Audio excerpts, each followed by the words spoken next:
Some people who were associated with the CIA came to my office one day, unannounced, and started talking about UFOs.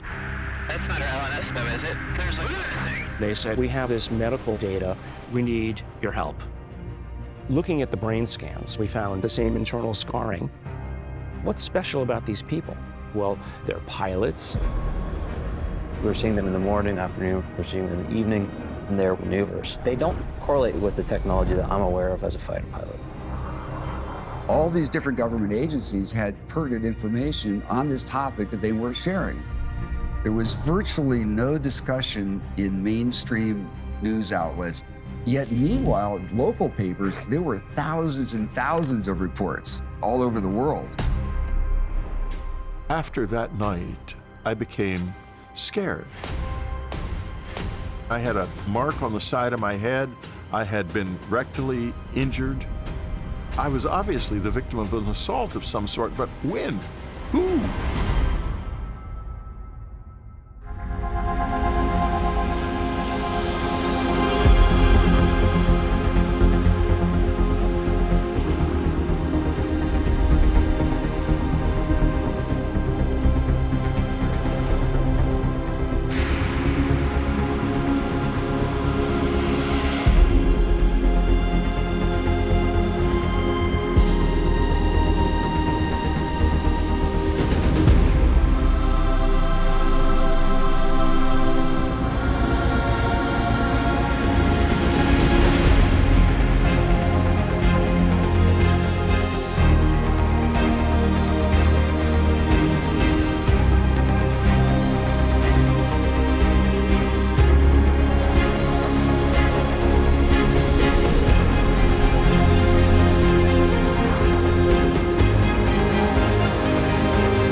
There is a much bigger picture, a much broader way of looking at UFOs. It's not as simple as some physical craft coming from somewhere else. There's something elusive or trickster-like about the phenomena themselves. It might be fair to say we're in a Jacques Vallée moment here.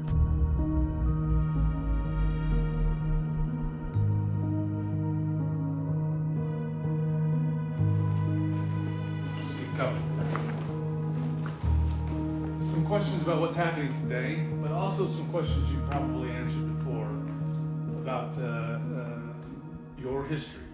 And about? Your history. Yes, okay. For me, Jacques Vallée is the barometer. He's a major UFO researcher, really legendary in many ways. I'm not sure it's common knowledge, but the Monsieur Lacombe character, played by Francois Truffaut, is actually based on Jacques Vallée. Au cours des 5 et 10 dernières années, il y a eu une révolution dramatique dans les théories physiques qui nous autorise maintenant à penser en termes d'autres dimensions, en termes d'interaction entre la conscience humaine et la réalité physique. He started out as very much a kind of nuts and bolts kind of guy. You know, the UFO was a machine in the sky, and it was about tracking things with NASA and, you know, maps and astronomy and etc. He's moved very much to a view that it's also about folklore. It's about religion. It's about a consciousness. Jacques Vallée is certainly one of the most influential, one of the most, I think, intellectually nuanced and innovative thinkers who've been a part of the UFO world now for a good long time. On this subject of paranormal, of UFO, UAP, Does it feel the world has changed? The public's awareness of the problem has deepened in the last 5 years, certainly.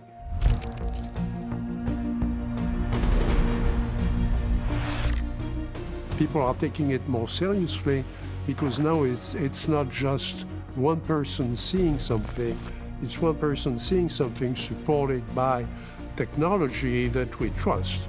Look at that thing, dude. They're all going against the wind. The wind's 120 knots from the west. So that takes the whole subject to another level.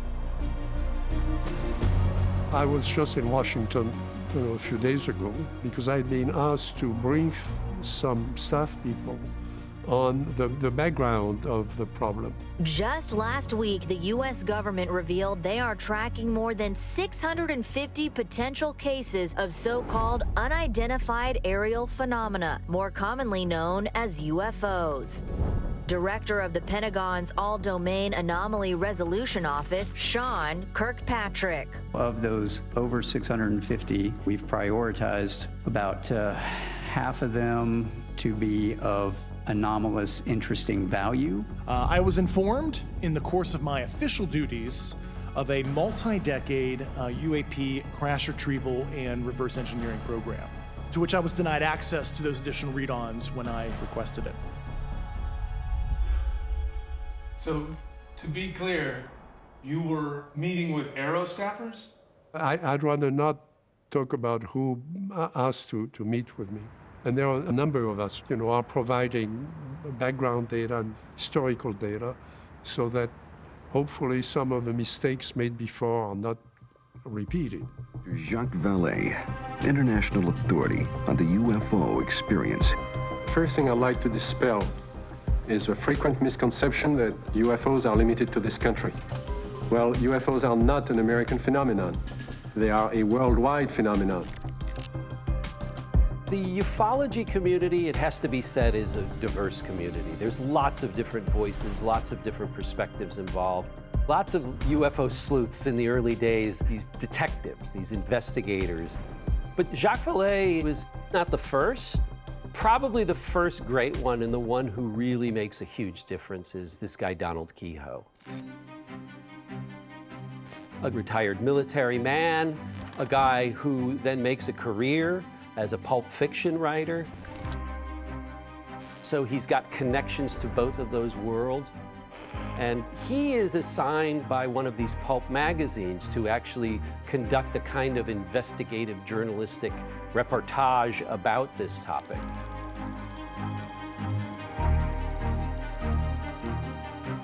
The UFO movement, as we know it today, really begins just a few years before this, in 1947. There's a private pilot by the name of Kenneth Arnold who's flying over Washington State, who sees these 9 objects flying in a pattern at enormous speeds in formation. And he reports this to the media. And from that moment on, you start to see a wave of sightings across America.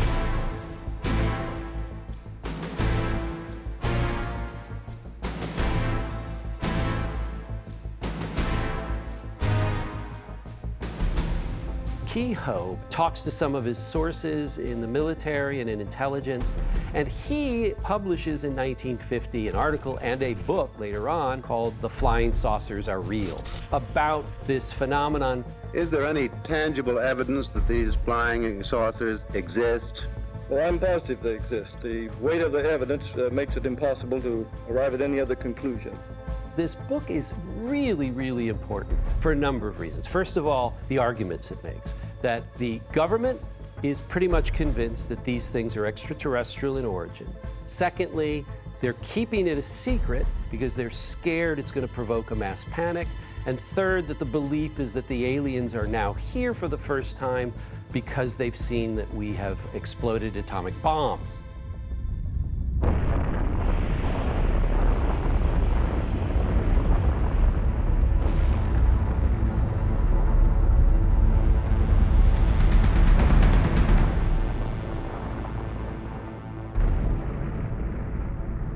They know we have the secret to atomic energy, and that concerns them. The other thing that's really key about Donald Keyhoe is that chapters of the book get serialized in newspapers and magazines throughout the world. So by the end of 1950, Donald Keyhoe and his arguments are known virtually across the globe.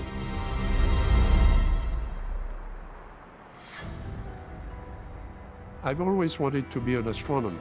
You know, when I would grow up, I had a telescope. You know, what teenagers do when they discover science and so on.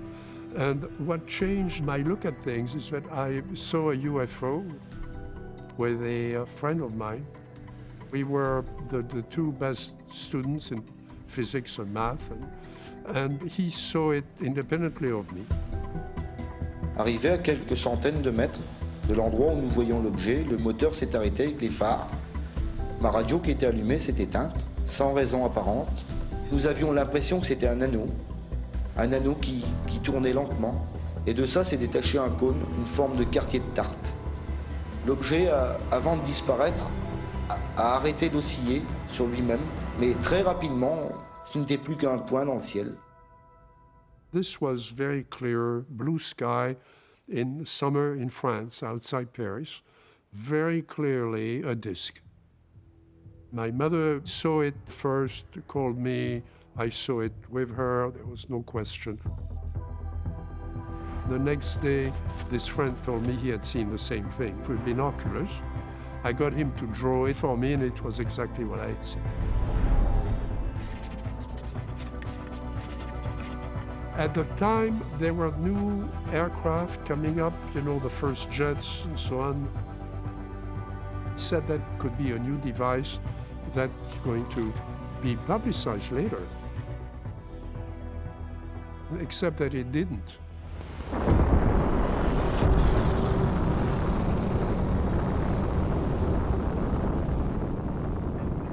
My first job was at Paris Observatory, tracking the early satellites. So we were working with the US Navy, you know, we're computing orbits of satellites. So this was a completely new science coming up, and it was exciting. The whole team saw some things we could not explain, but we did not report it. And the lesson there, I asked, why didn't, we had computed the orbit, we had the data, with data from other observatories. Why don't we send it to the US Navy? And my boss said the Americans would laugh at us. And the last thing you want as a scientist in France or anywhere else in the world is to be laughed at by the American Academy, because the Americans may have an explanation for this that they haven't given us. Major Keyhoe, why will the Air Force, why will the United States government withhold information from United States citizens? For what reason? Because they're treating them like children, the way they did with the H-bomb at first, and the way they've been doing with other things. Now, I'm not attacking the United States Air Force. I'm attacking a small group in there that has been persistently keeping this from the public, just as they've kept other things. The conspiracy theory, at least within the UFO world, is really something that emerges almost from the very beginning. Lots of people over the decades are asking, what are they? Where are they from? What are their intentions? But there's this second order question, which is, what does the government know? When are they going to come clean? And in fact, Donald Keyhoe really makes that his focus. He becomes the head of really America's biggest UFO organization called NICAP.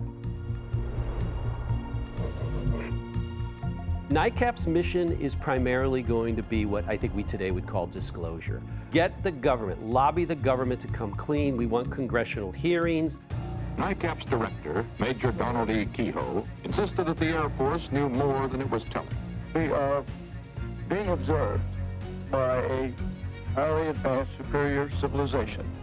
Instead of being a subject for ridicule and a big joke, actually is a serious matter which could affect the lives of all of us. And for the umpteenth time in as many years, the Air Force, called before a congressional committee, said it was hiding nothing. There's nothing in the records which would indicate that we have been visited by any advanced civilization. going back from the 1950s. People love the government secrecy movies, but it's often called science fiction for a reason. We live in a country where conspiracy theories now are all the rage, right? We have political leaders that traffic conspiracy theories in a way that we didn't a generation ago. I find it hard to believe, having spent so many years with these agencies and the people who work there, mostly good people, mostly dedicated public servants, that they have orchestrated this vast galactic conspiracy for decades and decades. But people love a good story, and the more fantastical it is, the better. The committee wishes to emphasize that there is no evidence of any wider conspiracy. No evidence whatsoever.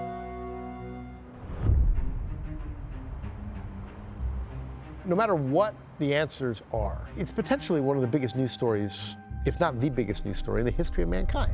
So obviously it'd be huge if we know, without a doubt that we're not alone. If the Chinese or the Russians have developed some futuristic technology and we don't know about it, it is the biggest intelligence failure in history. And they had them in 2004, flying circles around the USS Nimitz off California. That's 2 decades ago. So what do they have now? If it's our secret technology and Congress doesn't know about it, that's a scandal. So, wherever you might come down on the explanations for the unidentified aerial phenomena, as they call them, UAP, whatever it is, it's a huge story. And if you're in the news business, why would you not want to cover that? On the basis of what I had seen was at Paris Observatory, there was no question then for me that those phenomena were real. As a French citizen, I had access to the early French files, which were kept by the military. I had access to big computers, so I started building databases, building my own files, more or less privately, with interested colleagues who were not afraid of the stigma attached to it, which was real. Somebody told me, you're not going to have a career as an astronomer in France if you continue doing this. But I didn't care because I had the data. I would talk to somebody who reported something to the police, the farmer or the rancher or whatever. But I would ask around, are there other people who've had something like that around?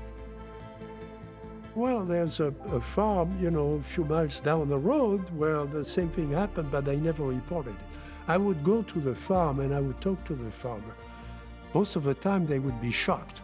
And I would laugh and I would say, well, I talked to your neighbors and I'm really interested in what you saw. One of them described something that happened not to him, but to his father. This was 1932, okay? It wasn't 1947 or 1957. I have a great deal of respect for Jacques, and what I admire about him is he is ultra objective. He listens to the eyewitnesses, and he just accepts what they report and documents it, and the diversity of these encounters. He has been working on the topic, I think, longer than I've been alive. So you have to respect that at least.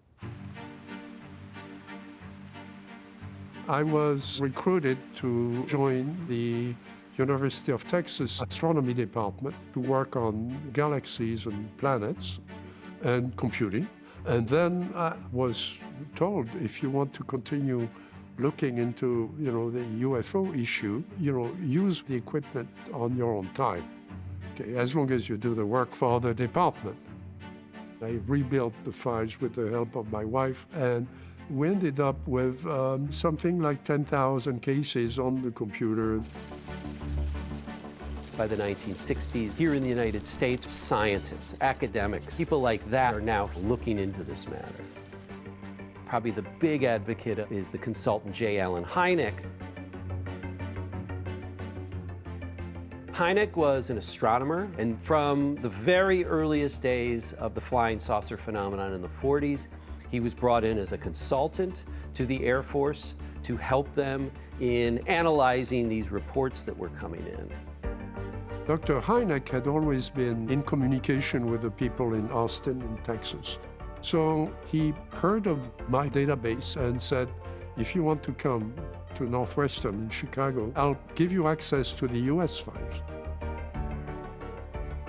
So I told Hynek, I'll bring the European files and you let me look at the American files and we'll merge it together and we'll try to do some high-level statistics. So we started working together on that.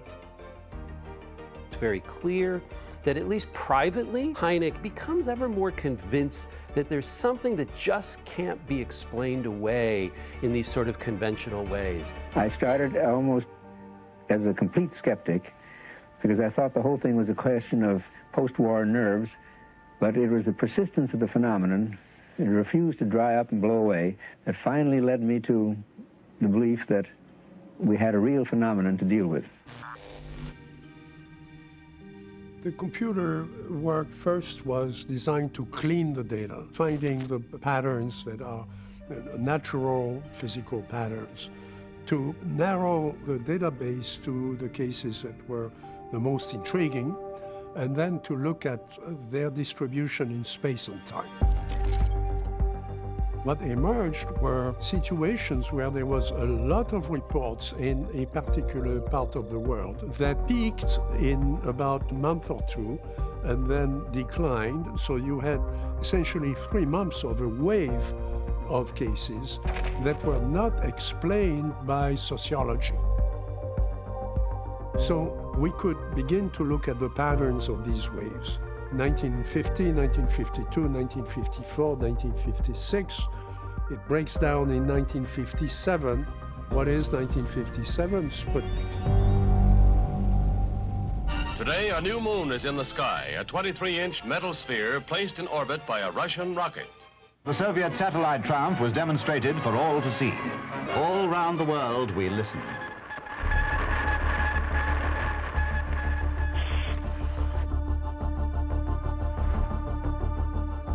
So you can say, well, there were more people looking up in 1957 because they were looking for Sputnik. I think there's plenty of evidence that during the Cold War, the government fanned the flames of UFO hysteria on purpose. Because if we were building secret planes and testing them out into the Nevada desert, we didn't want the Russians looking at them. So if you start spreading UFO hysteria, people are looking here, people are looking there, including the Russians and the Soviets too, to throw them off the stuff we're sort of hiding we don't want them to look at. Project Blue Book was an Air Force project. They were the leading agency in the 50s and 60s involved with everything that was going on with the UFOs and with the investigations that went on. If they have retrieved material and craft and bodies or anything like that, if they retrieve these things during the Cold War, they certainly are not going to want to reveal that to the Russians or anyone else in the outside world. They were reporting to Congress every year that they could explain everything except maybe 2% of it, which meant it's not worth spending money on it, which was a big mistake because the 2% could be the 2% that really matter. But that's a scientist speaking, you know.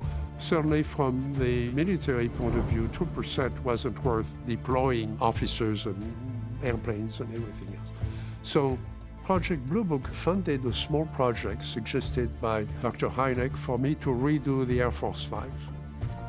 So I was invited with Dr. Hynek to the Foreign Technology Division, and that's a visit I'm not going to forget.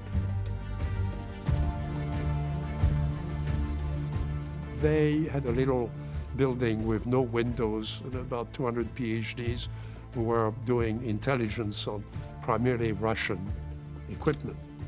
And you go into the lobby and you notice an airplane hanging from the ceiling, and when you look carefully, you realize it's a MiG with the hammer and sickle on the tail.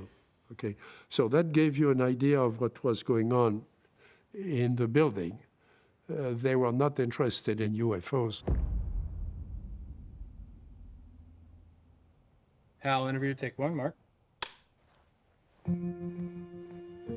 I'm Hal Putoff, PhD in quantum electronics from Stanford University, and I've been part of programs for corporate America, for various government organizations, intelligence community, DoD, and so on.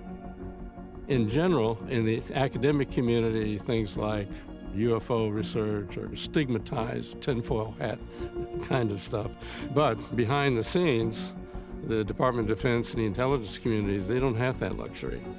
If there's something that's real that could potentially affect national security, then they're all over it. Starting back in the 50s, the government felt they had to begin to gather data on this. One of the issues that's difficult to deal with is the fact that sightings are so ubiquitous. I mean, hundreds of sightings every year. The problem for the military, it was a public relations problem. They didn't have a budget to investigate all the cases. This was a real albatross around the neck of the Air Force. They hated dealing with this subject. So they really wanted to get out of it. And so they asked that the University of Colorado under Edward Condon would take a look at this. A scientific study that gets conducted starting in 1966 and really gets done by 1968, gets a lot of public attention. Dr. Hynek and I were the first two scientists called as witnesses to testify before the committee. That investigative task force gets riddled by questions about whether or not he and others are acting in good faith in studying it. When they conclude that this phenomenon not only has no legs, but that it's certainly not worthy of any kind of scientific funding. The truth of the matter is that they really wanted to get out of it. And so in 1969, it was decided that the Condon report, even though there's a lot of good data, even in their own report, that they couldn't account for, they said, okay, but we're not learning any science here, so let's just abandon this. There was an explosion inside the committee when they discovered a memo. One of the administrators had written saying, we need to get rid of this whole problem. We have not been hiding anything. The investigations have been made public. The very memo by General Bolender that canceled Project Blue Book had down in the fine print, aha, but if there's anything that looks like it might affect national security, we will continue to gather data on that. So the truth of the matter is that the program didn't die, it just went black.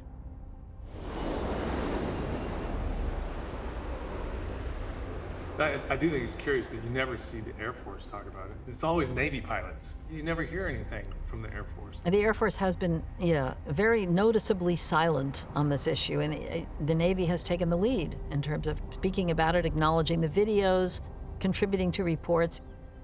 Of course, the Air Force was responsible for a lot of the things that happened in the past that people are unhappy about. The committee concluded that in the 19 years since the first UFO was sighted, there has been no evidence that unidentified flying objects are a threat to our national security. As we convene here, UAP are in our airspace, but they are grossly underreported. These sightings are not rare or isolated, they are routine. Parts of our government are aware of more about UAP than they let on, but excessive classification practices keep crucial information hidden. I served the Navy for 32 years. It's weird, but there are cultures within each military branch. And the Navy culture is very much one because we work on ships away from any kind of support or any kind of observation sometimes, that we just learn how to do things on our own.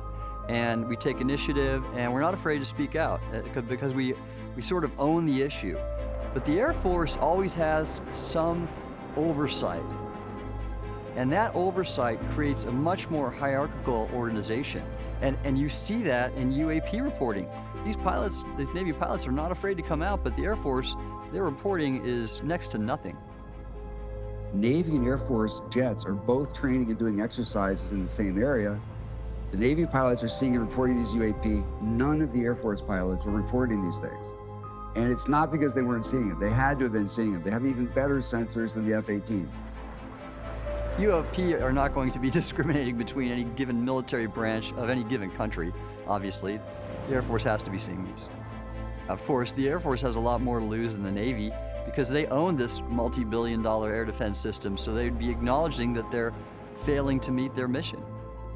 The problem for people like me who've been studying it for a long time, what the military sees with their devices is only maybe 10% of the cases. I worked on a classified database, as you know, that had 260,000 cases from all over the world.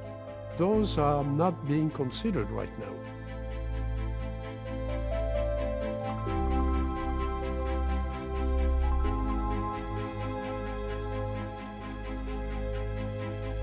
I cannot really talk about what we actually did, but there is no reason why that should remain classified.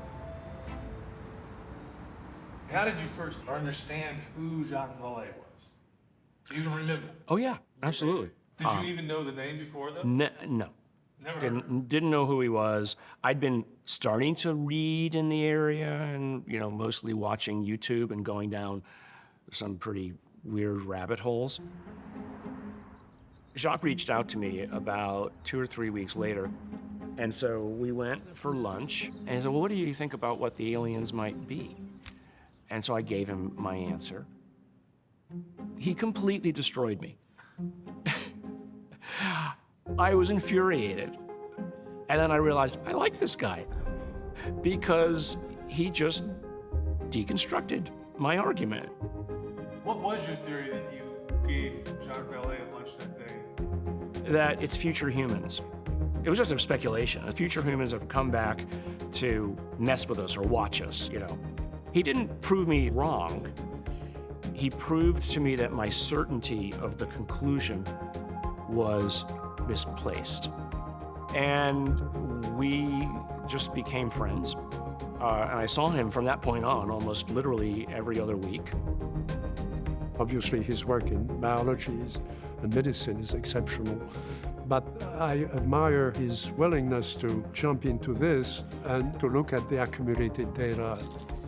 So we started working together. When it comes to UAP or UFOs, there's a story and then there's material evidence. I'm very grateful for people like Dr. Nolan to bring leadership and to bring real science into it because it's going to be needed. Scientists are beginning to realize that, there appears to be more to this than we thought. We have such excellent sensor systems that have been developed. So now you've got the pilots in the air taking pictures with their forward-looking infrared radar system. You've got overhead planes that are getting information on the flight path of it. You've got other ships at sea catching these things, dropping from 80,000 feet down to the water in hardly any time at all. That's on the detection of the events. Mr. Fravor, the Tic Tac incident that you were engaged occurred in 2004. What kind of reporting took place after that incident? None. We had a standard debrief where the backseaters went down to our carrier intel center and briefed what had happened, and that was it. No one else talked to us, and I was in the top 20 in the battle group. No one came. The captain was aware, the admiral was aware, nothing was done. I think the people who are going to testify before Congress are all from the defense intelligence agencies. And yes, we trust them because they have access to very, very good information. But what they look at is very narrow. What about what people in France have seen in the fields since the 1940s? What about in other countries? What about what Whitley Strieber saw? Of course, I guess the Strieber story is pretty well known. What happened to you initially?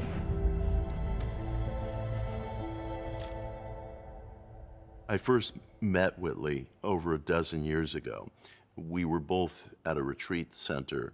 Whitley was standing on a patio overlooking the ocean, and I stepped out onto the patio to introduced myself, and I said his name. He almost jumped out of his skin. And I thought to myself, this is a man suffering from PTSD.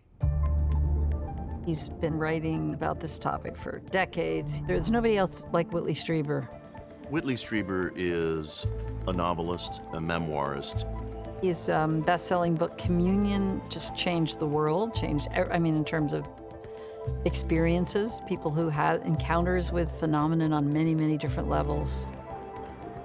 Strieber brings a couple of different things to the table.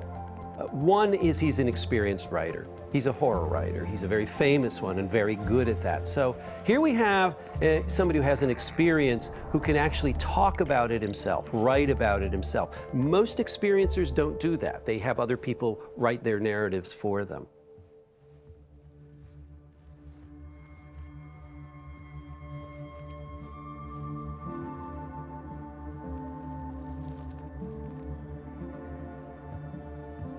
I'm Whitley Strieber. I grew up in South Texas, old-fashioned Texas family.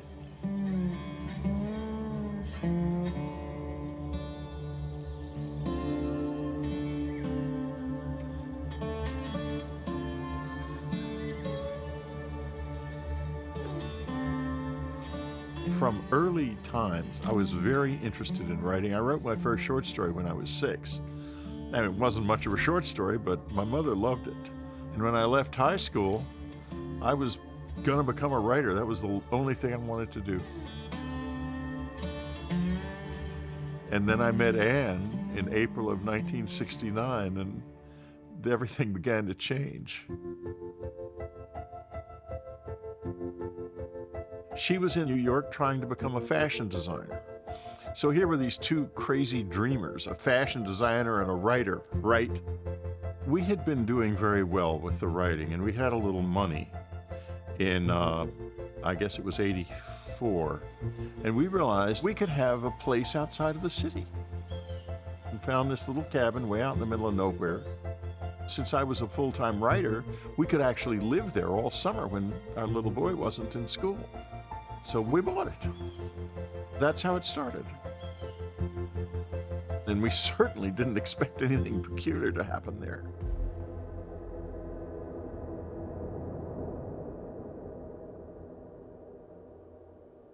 The Christmas was exceptionally lovely. Our little boy was at the perfect Christmas age. There was absolutely nothing that night that would have suggested anything strange to happen the next morning. This was witnessed by two friends, Annie Gottlieb and Jacques Sandalescu. They were in the cabin and downstairs, and our son was in the next bedroom downstairs, and we were in the master bedroom upstairs. And in the middle of the night, I was awakened by light. A lot of light woke me up right away, and it was cold, and the wood stove had been on, and I thought, oh my God, the stove set the roof on fire. So I jumped out of bed, and at the same time, there was a huge bang that came from outside, and the light went away. Then our little boy was awakened by the bang and started screaming. And so I ran down, and the door to Jock and Annie's bedroom was open, and Annie was standing in the doorway, as I recall, and I said, it's all right, it was nothing. And I went and comforted my son and then went back to bed. But later, when Annie and Jacques were questioned without any preamble, they remembered a lot that was unusual. Jacques had seen a light so bright he thought it was daylight and he thought he'd overslept. Annie had heard feet scurrying from above, from the ceiling, as if someone was running, little feet were running out of the bedroom.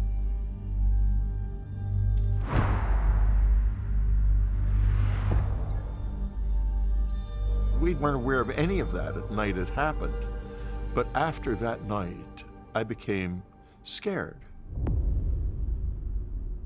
I bought a shotgun, I bought a pistol. I could not imagine sleeping another second at the cabin, and Anne thought I was going crazy.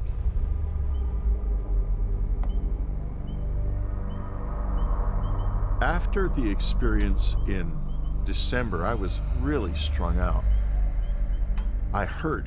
I had been assaulted, and that was obvious to me. I mean, I had a mark on the side of my head. I had been rectally injured. I was obviously the victim of an assault of some sort, but when? Who?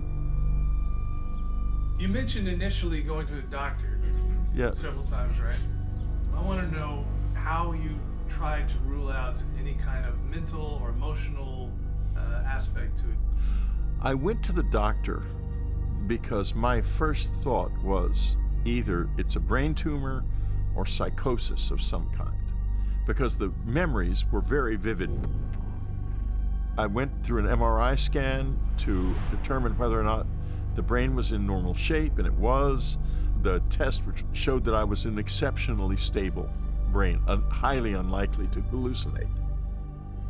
What I wanted to do was to find out that there was some explanation for this that was normal, a rational explanation.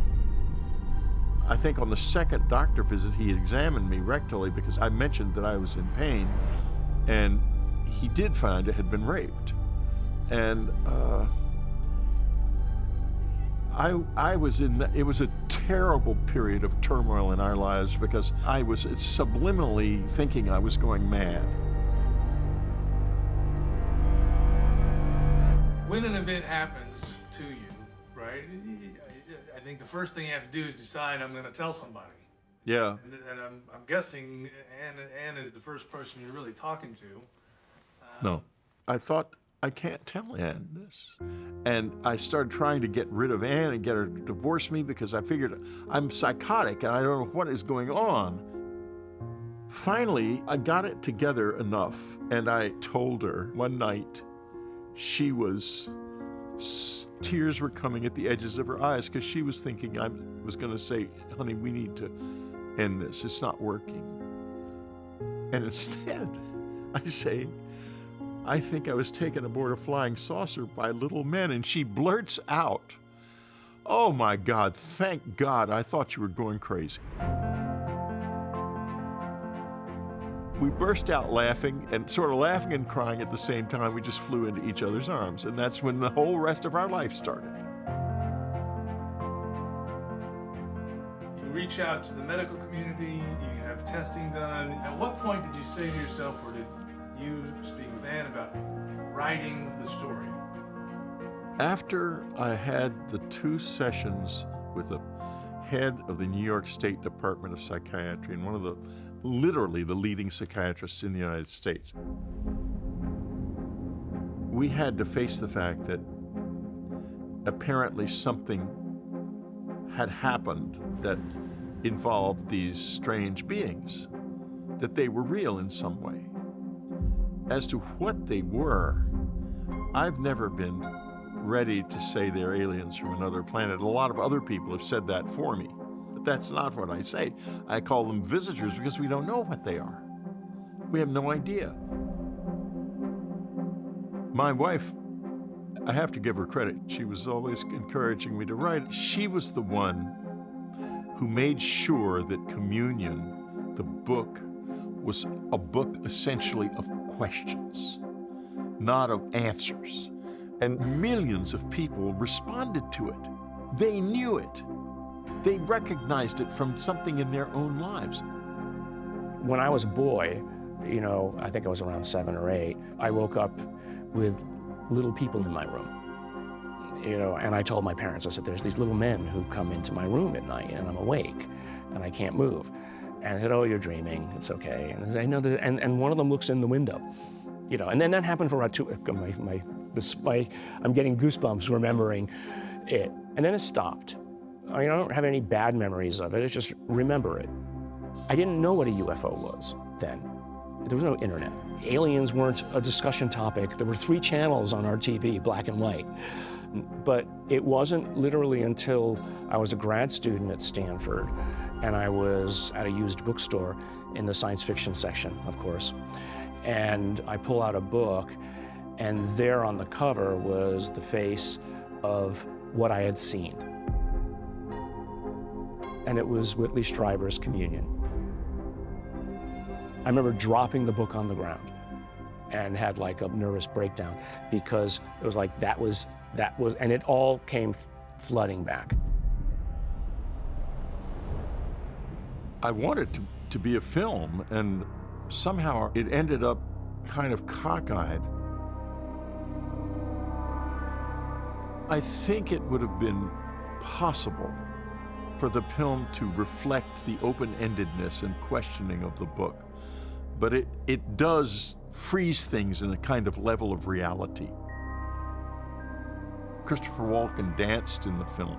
He's a wonderful, great actor and also a great song and dance man. And he dances great, but people keep asking me, well, did you really dance? And I said, of course I didn't dance.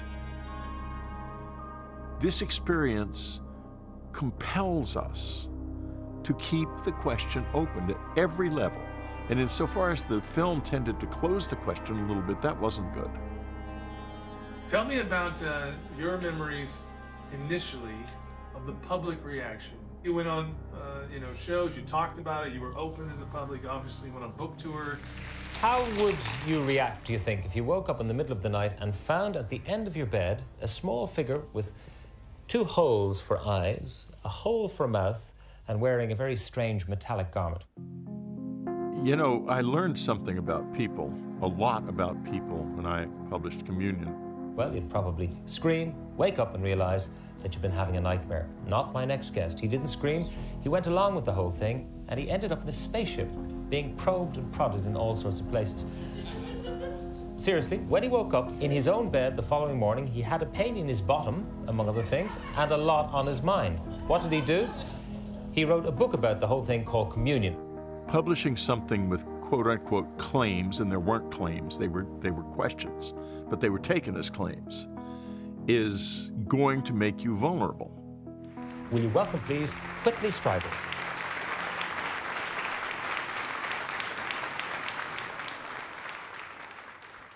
With an introduction like that, I wasn't sure that I dared to come out. But here I am anyway.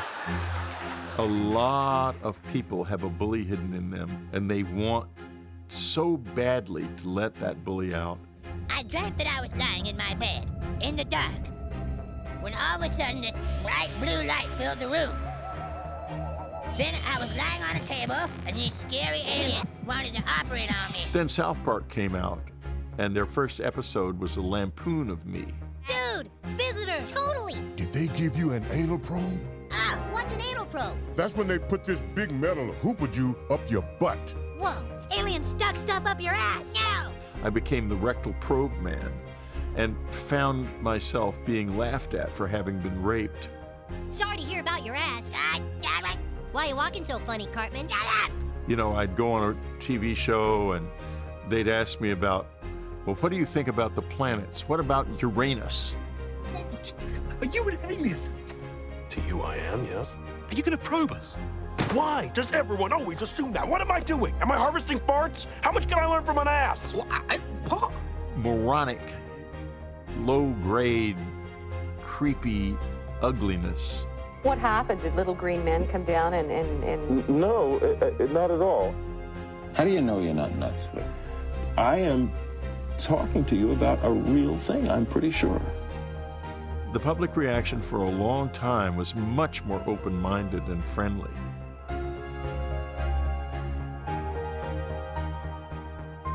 In fact, the book came out in October '87, and the letters started like a week later.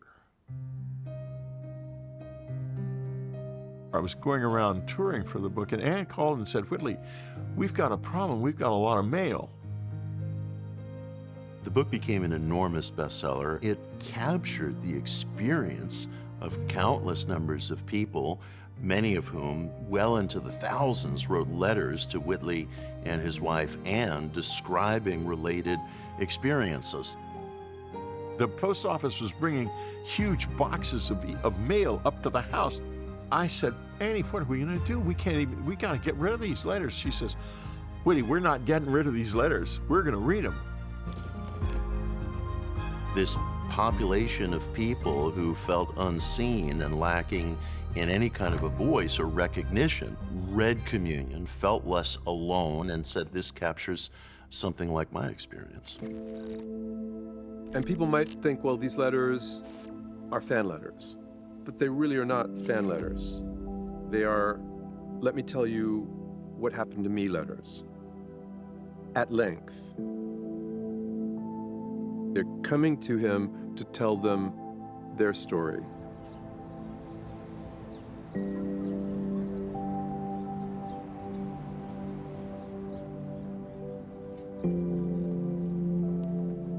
My name is Jeff Kreipel. I'm a professor of religion, and I'm Associate Dean of the School of Humanities at Rice University. The collection here is the Anne and Whitley Strieber collection. Whitley's been a colleague and a co-writer of mine for over a decade, and when Jacques Vallée offered to donate his papers and correspondence files, I immediately approached Whitley and said, "Hey, Jacques just did this. What do you think?" Well, basically, what do you have? This is the first Anne and Whitley Strieber collection box. I don't know, there might be 9 of these or so. And I mean, I'm this far in box 1. Whitley published Communion in 1987, and he made the mistake of putting his address in the book because he thought, you know, a dozen people might want to write him. And they received, they think, about 250,000 letters. And it was Anne, actually, who took it upon herself to read through these and winnow them down to the 5,000 that now exist. You're talking about 5,000 human lives that are reaching out to an author to often reveal their stories they've never told anyone. A lot of the letters look like this. I mean, they're literally handwritten with, you know, blue ink on paper that's been torn out of a notebook. I mean, they're super personal.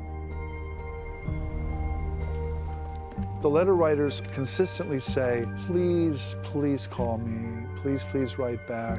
They recognized in Whitley's honesty and his transparency their own anomalous experience, which often they hadn't told anyone. It's dizzying to fathom that there are more than 10,000 of these letters. So when you dive in there, you can be delirious. The details, the specificity, the variety of experiences of entities witnessed and observed. So it's going to take a deeper study of those letters to really see what they might be seen to embody or testify to collectively.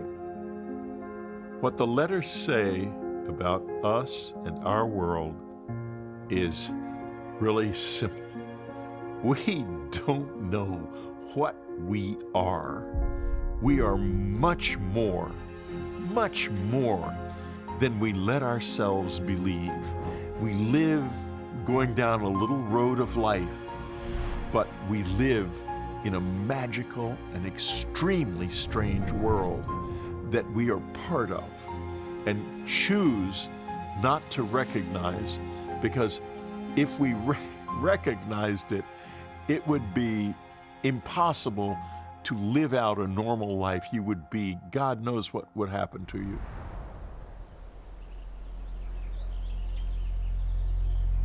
My own feeling about paranormal phenomena in general is that they tend to occur in a person's life when there's some kind of transition or trauma or danger or illness or death. What the flip is when an intellectual or a scientist experiences something in their life that's unexplainable, but it's real. The flip is when a scientist realizes that, oops, actually mind is fundamental, and matter is what's epiphenomenal. Matter is actually some kind of expression of mind or consciousness, but my science or my chemistry or my physics actually doesn't change at all. It's just this complete flip of orientation. In other words, mind or consciousness is real. Whatever it is, it's part of being human and part of our world that for whatever reason, we are very reticent to face head on.